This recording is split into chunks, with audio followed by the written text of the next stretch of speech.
ಗಡ್ಡ ಹಂಗೆ ಸವರುತ್ತಿದ್ರೆ ದೇಶವೇ ಹೆದರಿತ್ತಂತೆ.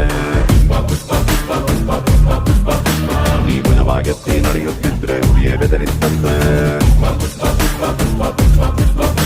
ನೀ ಎದ್ದು ನಿಂತರೆ ಏರಿಸಬೇಕು ಬಾನೆ ಎತ್ತರವಂತೆ.